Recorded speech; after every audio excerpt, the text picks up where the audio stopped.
Tell me if this sounds familiar. You finally have a second to relax. Not wanting the moment filled with the countless worries plaguing your life, you go to your phone for a quick fix of diversion. It's almost involuntary. You open YouTube, click on a culture war hot take, and trade your many background anxieties for a single one. The divisive topic stirs up enough emotion to drain you of committing mental energy to anything else. Nothing wards off creeping thoughts quite like the surge of righteous passion from hearing your biases confirmed and the enemy destroyed, at least for a little while. The distraction doesn't last long, and you're at the mercy of your problems once again. No closer to justice, nor serenity. If any of this resonates, you're not alone, and I think there's a way out. Indeed, our generation is vulnerable to a brand spanking new abusive relationship with social media algorithms. Algorithms that are both producer and pacifier of anxiety. Algorithms that trap us in Pavlovian dopamine loops with ruthless efficiency. As a result, diving down a rabbit hole of culture war content can feel more like developing a mental illness than staying informed. To be fair, filling the desperate demand for pleasure before your next work hour starts is not only filled by social media nor culture war content in particular, but what I find troubling about this market for stimulation is that it exists at the noxious intersection between the imperative to enjoy and the imperative to believe. For example, if your lived experiences speak to the necessity of a traditional nuclear family, you can bet the algorithm will find out and feed you all the Daily Wire content you can stomach. While watching, you might even contract the belief that drag shows are an existential threat to a cohesive and functioning society. On the other hand, if your life has been characterized by the hard-earned struggle for recognition for those with untraditional identity markers, you're sure to be served a veritable buffet of identity politics content, wherein you may contract the belief that a politics of etiquette must supersede any scientific conclusions that contradict the way historically marginalized groups prefer to see the world. Your cognitive biases are the jackpot for algorithms trying to keep you glued to the platform, watching more and more ads. It's a business model that inundates you with impulse beliefs in hopes that they translate into impulse buys. And once the algorithm tags you as a consumer of a certain belief system, you're likely to only hear the perspectives of those who hold adjacent positions. This means watching a couple negative reviews for Star Wars: The Last Jedi can lead to a content suggestion pattern that results in exposure to only one side of the discussion on issues like vaccines, presidential politics, and foreign wars. It's all too easy to lose your head in the noise of the culture war and find yourself believing the wrong things.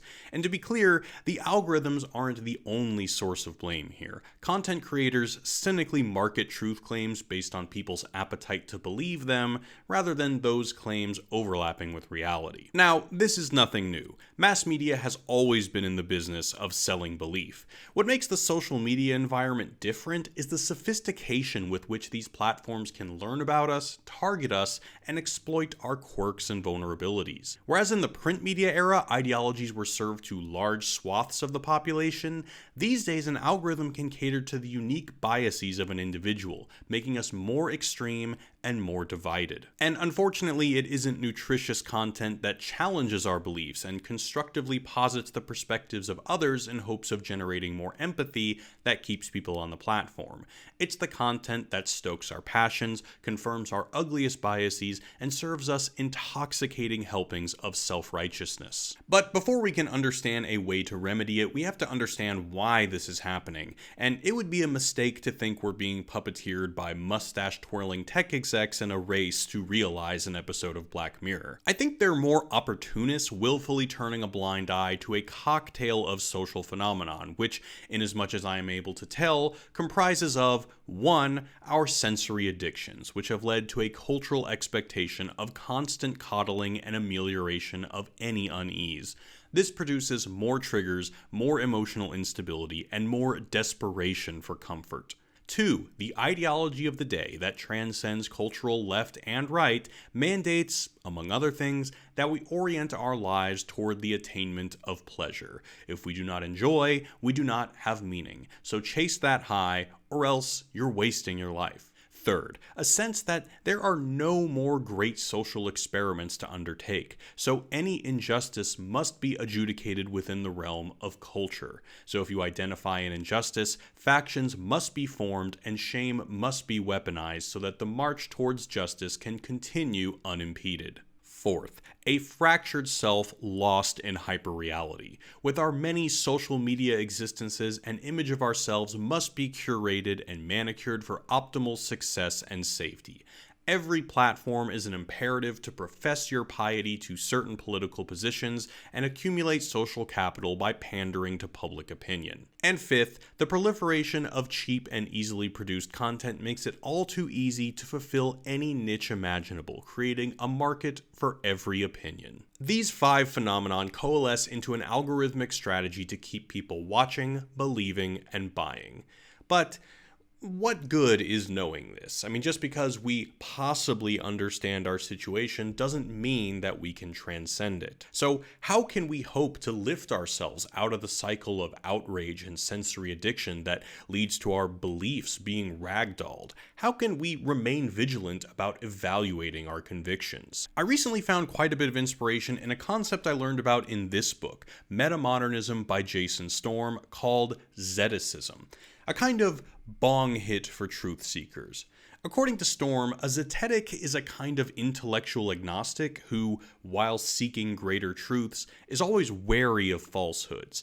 It's a knowledge without certainty, and a concept I think can help to guide our beliefs about divisive issues. Citing the Norwegian philosopher Arne Næss, Storm defines Zeticism as a beautiful marriage of pluralism, or granting that every event has many possible explanations, and healthy skepticism, or always seeking the truth but never claiming it. When a zetetic says that X is true, it's not a claim to absolute infallible knowledge, it's merely a claim that there's sufficient evidence to provisionally believe that X is the case. To Næss, this makes up, quote, the most consistent approach to respecting the perspectives and experiences of others. The zetetic approach to evaluating and disseminating knowledge is quite simple.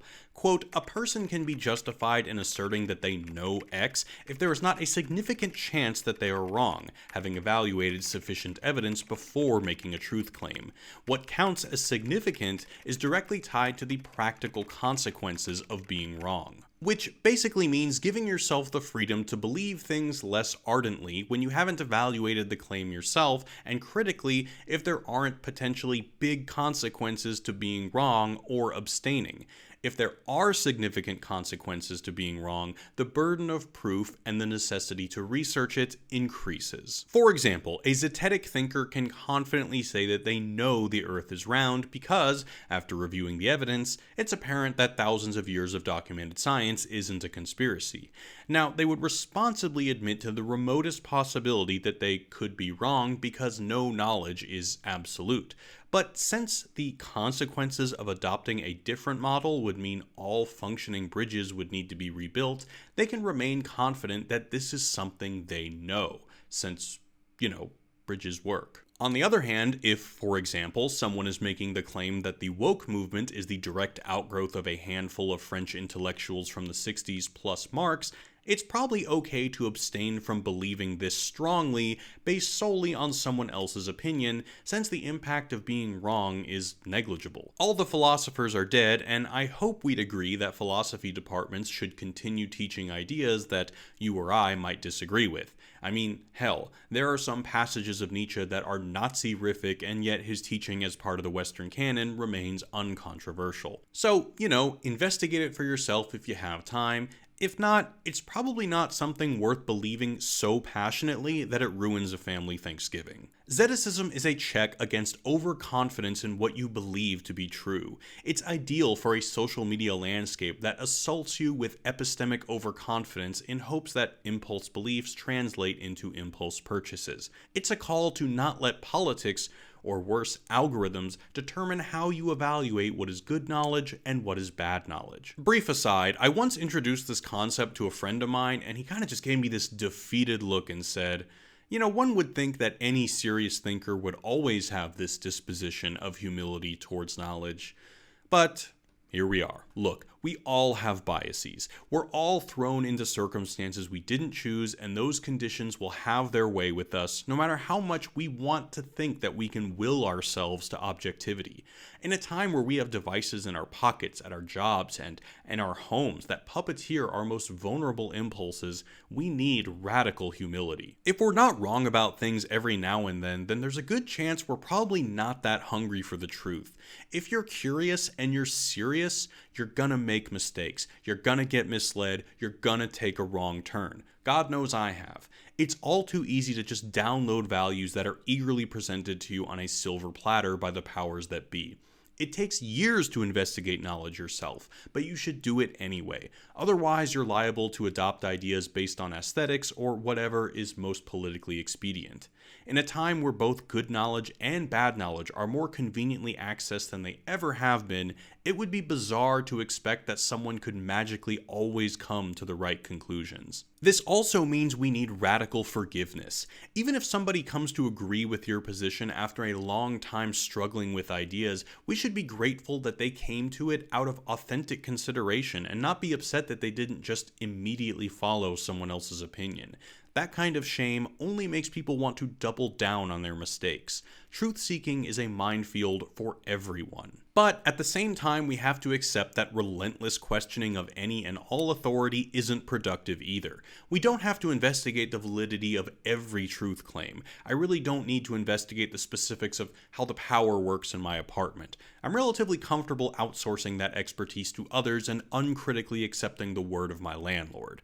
We have to rely on authority for many things, but beliefs about cultural issues that we have very little power as individuals to meaningfully affect don't necessarily need to be one of them. We can be patient and diligent about developing our beliefs about cultural, spiritual, and political issues with radical humility. Sure, you might get called out for both siderism or whatever, but just keep in mind that words are cheap and zealots will always find a new term to stigmatize positions they don't like. Now, this wouldn't feel like a real video of mine if I didn't mention Zizek at least once, so here it is. One of Zizek's famous citations, "I would prefer not to," from Melville's Bartleby the Scrivener. In this context, he's talking about calls to change the world. For Zizek, the political experiments of the 20th century were all a disaster, so maybe we tried to change the world too quickly. Now is the time to do nothing, but to analyze everything. And I would extend this to the domain of culture war issues as well. When faced with a seeming moral imperative to mirror someone's position,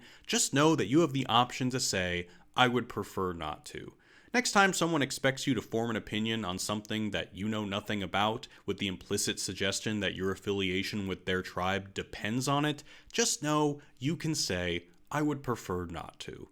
Be sure to check out my Ko-fi page if you like this content and want to support my work. Subscribe to the channel, join the Discord, and hit me up on Twitch where I'm currently playing Final Fantasy XVI. Links are in the description. Hope you guys have a great summer, and as always, peace.